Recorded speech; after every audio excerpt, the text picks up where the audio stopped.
you don't have to spend tens of thousands of dollars every month on traditional advertising or even on Google ads to really have an impact if you are able to kind of really dedicate to the relationship building. I kind of earlier alluded to the nurturing and the cultivating of those referral relationships. So having one conversation with a new relationship or an attorney that you just met, maybe it'll get you one referral, like if you're lucky, right? But it's about checking in. It's about providing value to that individual. How can you help, right? Maybe you have a newsletter. Let's include that new referral partner in that newsletter.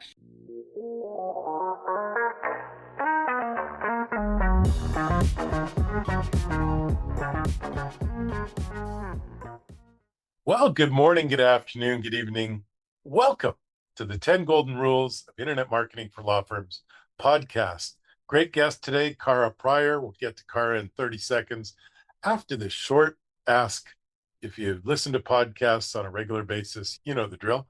Hey, go over to iTunes or Podbean. Give us a 5-star rating. If you like the show, if you're a regular, it helps us get great guests and it helps us get found for other people to find this great content. We've had some amazing guests lately and even more coming up.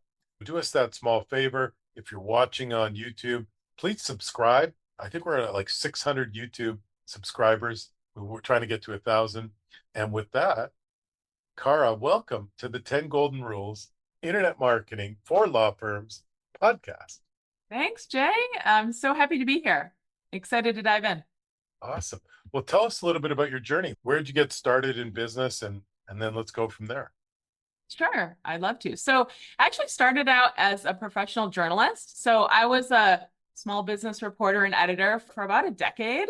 I was an editor at Entrepreneur magazine where I had the privilege, I was actually traveling all around the country, interviewing some of the most interesting startup founders, super growth-minded individuals. I was always in charge of kind of our annual trends cover piece, our 100 Brilliant Companies features. So that experience really gave me deep insight into how these startups were growing, operating, sort of how they were structured, how they were marketing, all of it. It was a really unique experience in that way. And that's kind of what really, I would say, sparked my interest, my passion in growth strategies and marketing, kind of business efficiencies, all of that. And then about, I guess it was 12 years ago now. I've been with James Publishing for about 12 years, but about 12 years ago, I met Jim Powell, the brilliant founder of James Publishing. We partnered up and really launched kind of the marketing arm of our business, which I can get into, but it was really kind of those early days as a business journalist that really kind of sparked my interest in all of it. I love it. Talk to us a little bit about the product and the go-to-market and what you guys do for attorneys.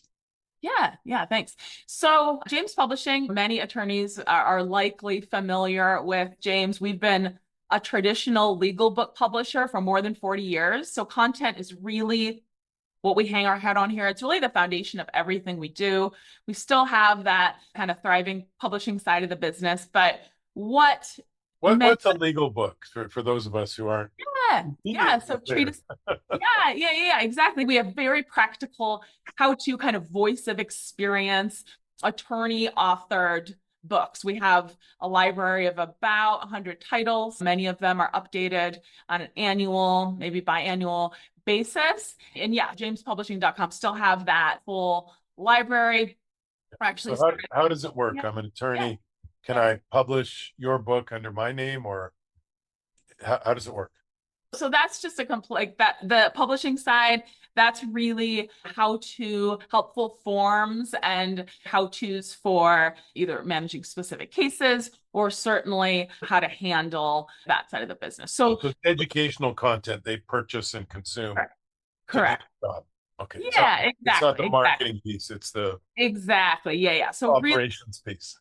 exactly. Yeah. But you kind of make a good point because then on the marketing side, we have a whole team of in-house attorney editors who have sort of repurposed a lot of that content to be consumer facing, right? And that content is the baseline for a lot of the kind of growth strategies. So PPC, SEO, of course, we all know the importance, the critical pieces of the puzzle that those make up. But, we're talking about kind of filling those gaps that really kind of complement. So it is one program specifically for the referrals. We actually set phone appointments for our attorneys with potential referral sources in their area. So we're making calls on behalf of the firm with other attorneys and non-competing specialties who would commonly come across the type of client that they're looking for, allied professionals, others that similarly would come across those clients. And we are essentially the matchmaker. So it's those calls that really kind of take the most amount of time. I mean, it takes 3 to 4 hours of our work to just set one of those appointments, right? Because not only are we're vetting, it's not like, oh, we'll just set an appointment with anyone. It's important that, we're kind of vetting these potential referral sources. Is that attorney or is that professional marketing themselves? If they are, they're far more likely to have referrals to actually send your way. And we're kind of manually vetting these potential referral sources. Then, of course, contacting, setting the appointment, and then nudging to make sure both parties attend the darn appointment. You would be amazed. Oftentimes, it's the attorney that's not showing up. So there's a lot that goes into it, but it's really the nurturing and the cultivating on an ongoing basis that turns into real predictable revenue, real predictable referrals on an ongoing basis. And is it as obvious as like estate attorneys connecting with accountants, family attorneys connecting with real estate agents? Exactly. Yeah. Yep. Certainly chiropractors and PI firms, depending on the type of case that the injury firm is looking for, right?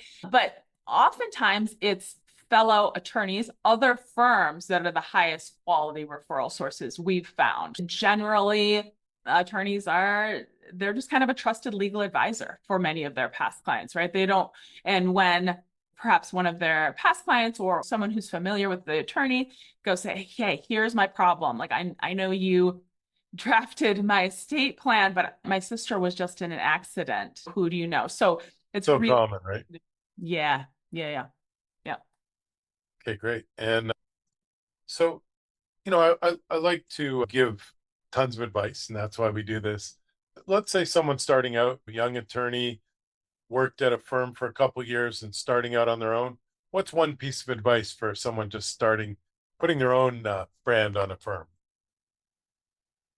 Start producing videos and sharing them on social media. I know that might seem so basic, but when you're starting out, probably don't have a huge budget, right? You probably are trying to really kind of find your footing and build your network.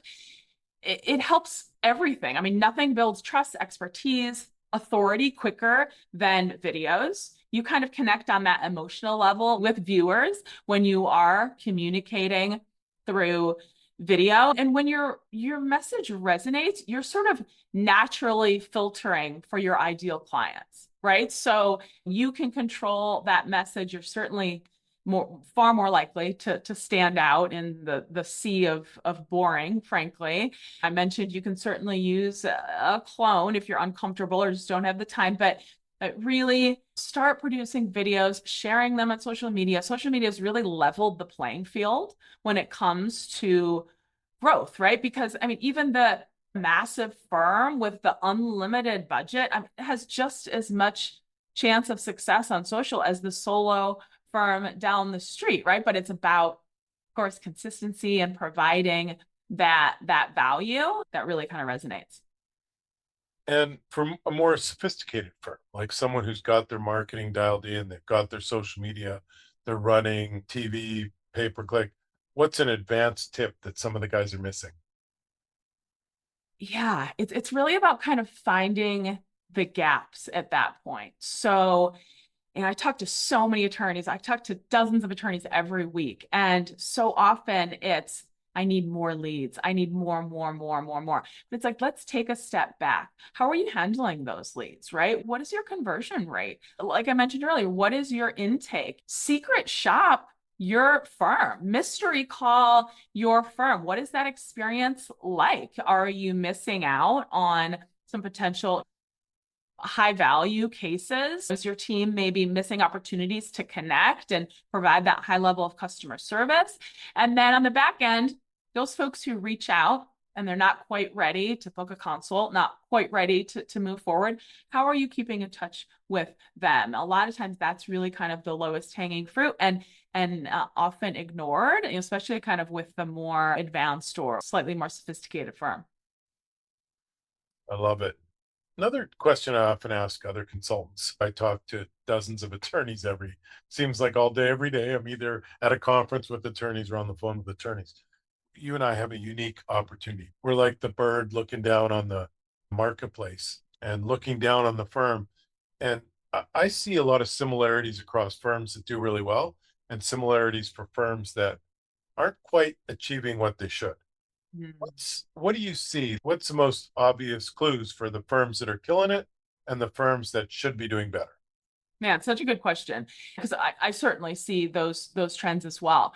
And a lot of times it's consistency. It might seem like oversimplifying it, but I talk to firms all the time. They start and stop. They throw a bunch of money at PPC. Nah, it didn't work. My SEO company, my SEO agency isn't delivering results. Well, actually, maybe we need to look in the mirror for a second, right? And so it really is.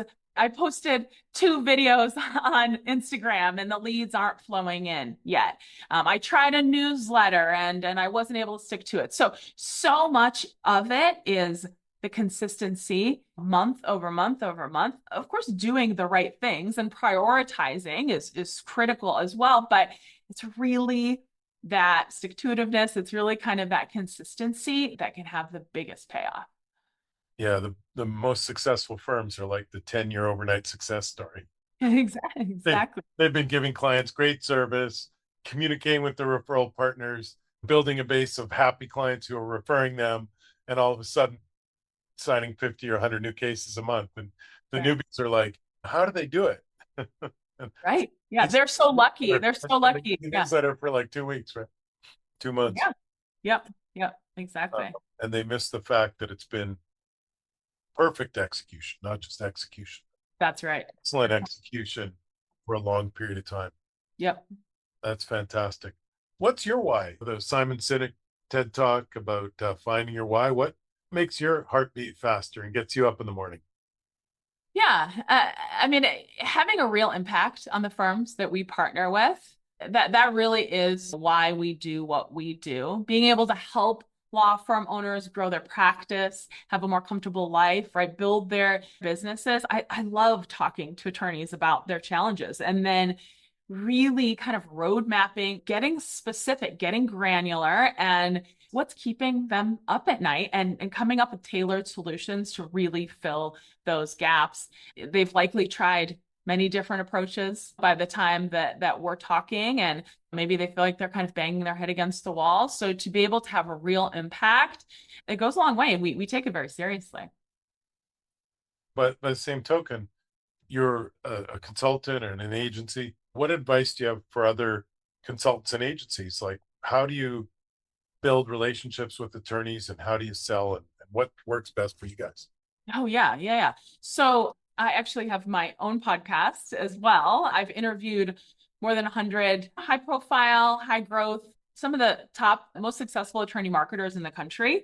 It's a look under the hood. If I had to kind of name one thing that has really been the game changer for me and for our organization to kind of connect with the right type of firm that we can really help, I've been doing it for several years now, but it really is what's working. What have you tried? What mistakes have you made? How have you learned from those mistakes? And again, getting specific. What marketing channels are you using? How are you tracking? How are you converting all of these things? So those interviews have really been not only the baseline of shaping our offer, right? So like really helping us kind of figure out how we can be of most value to the firms that we work with, but certainly then also attract the right kind of firms, the growth-minded, entrepreneurial, typically solo and not so much solo, but smaller law firm owners that are ready to take their firms to the next level, unsure of how to do that. We just try to provide as much value as we possibly can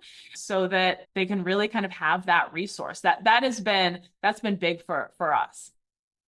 Sounds like you're consulting on the referral marketing and the grassroots marketing. I have a question that I like to ask about business development strategies for attorneys.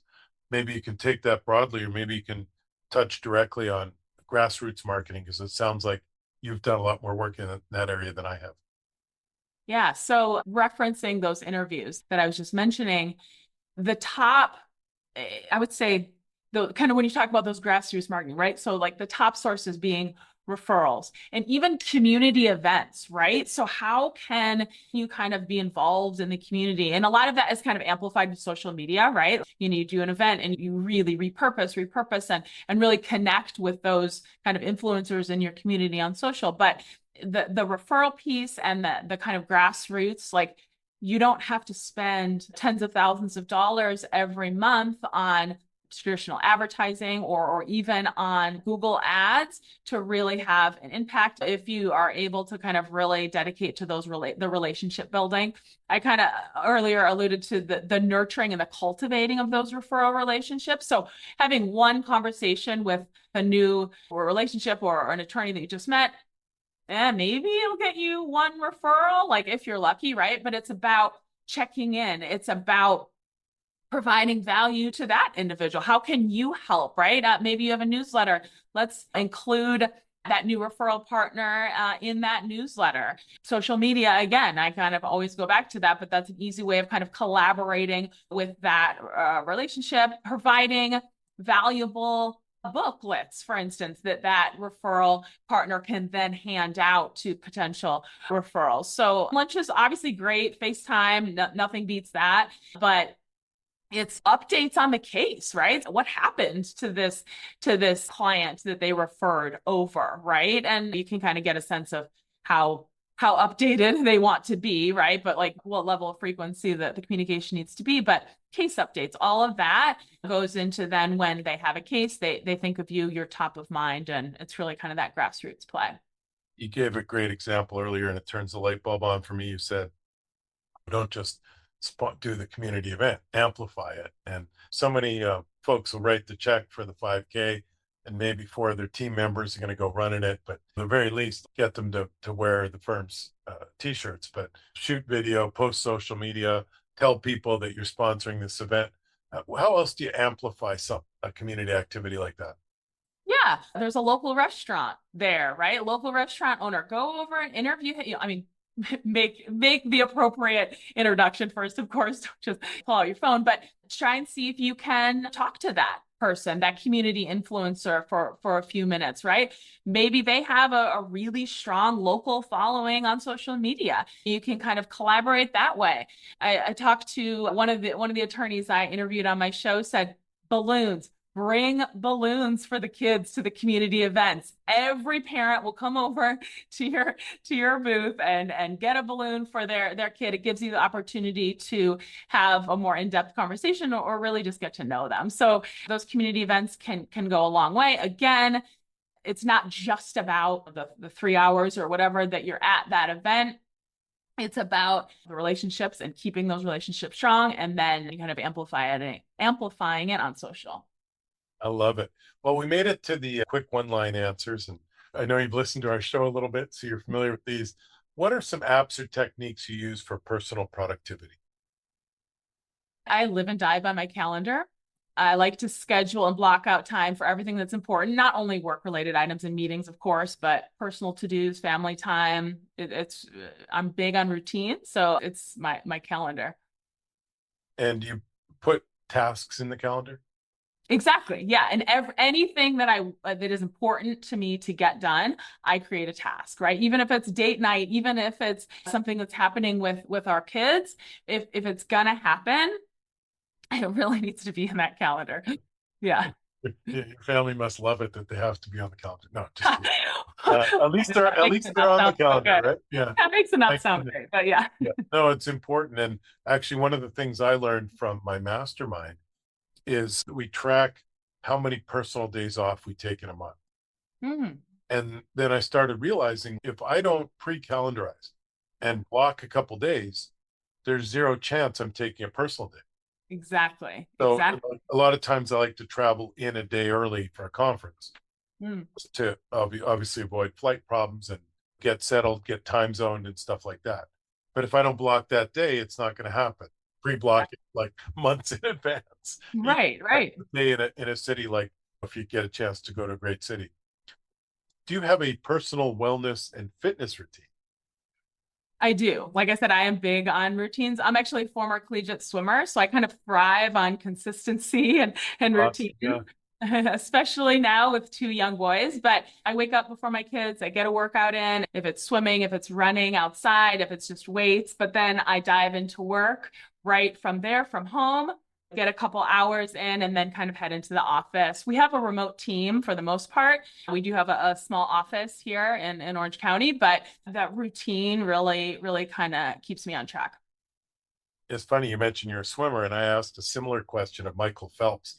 He was recently at one of the big legal conferences, and he said that he's really staying fit and he's actually focused on golf, and he's putting the same kind of effort into having trainers and training for golf to become an excellent golfer. Maybe he's not going to become the goat of golf, right?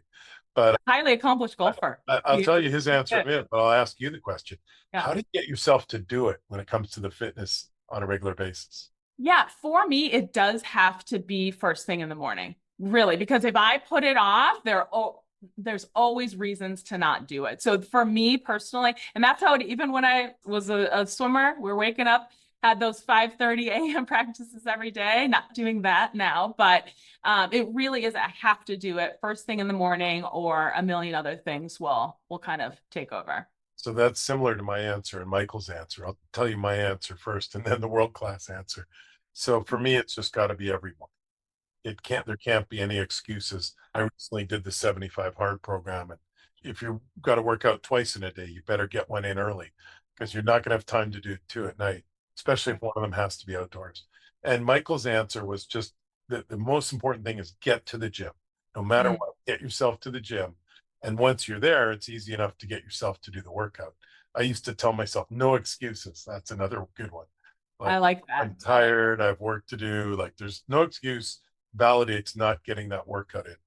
I like that. Next one, best business books. Yeah, actually on Audible right now, I'm listening to Leading Change by John Cotter. That's a great one. Blue Ocean Strategy, that's one that I read recently as well. Those are two I would recommend. Love it. Now, when the blog or the podcast or the YouTube hits your feed, which one stops you in your tracks? And that's the best one. I got to stop listening to this YouTube and go to. I love Bob Simon on Instagram, Planet Fun Bob. He has a really great content mix. But I also love Chris Dreyer's podcast, Ben Glass's podcast, Jennifer Gore also on Instagram. Oh, Jen's got, oh, just her Instagram content. Okay, great. Yeah. Love it. Who's your NFL or sports team? Die-hard Detroit Lions fan. It's generational. It's a problem. Nice. We got some merch right there. Yeah. Yes. My young boys are way into it and they don't understand that typically they are not a winning team. So it's They're going to be a lot lifelong weird. Hugs, right? They Yeah. run like this. For me, it's Winnipeg Jets.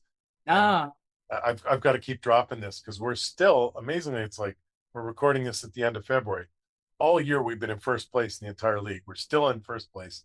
We just reeled off our 11th win in a row. And that's following yay. runs of 7 in a row and 8 in a row. This is crazy talk for Winnipeg. It's like the year Detroit almost had if they didn't have injuries.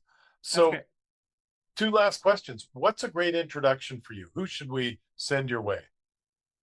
Oh gosh, small law firm owners, agency owners, other legal vendors. Why agency owners? We partner. We're big on strategic partnerships. Like I said, what we do is very complementary. It really helps everyone kind of perform better. So those SEO agencies that are looking for content, or certainly that social media piece, the consulting, we partner with many agency owners. It's kind of a symbiotic relationship. Love it. And last question, where can people get in touch with you? Oh, yeah. So jamesamplifier.com. That's our marketing site. It's where you can find all the information you need about our product. On Instagram, I'm at Grow with Kara. You can DM me, Grow with Kara, Kara. My email is kprior, KPRIOR @jamespublishing.com. So any of those ways, I'd love to chat. Awesome. Thanks so much. This was great. Yeah, it was a lot of fun. Thanks, Jay.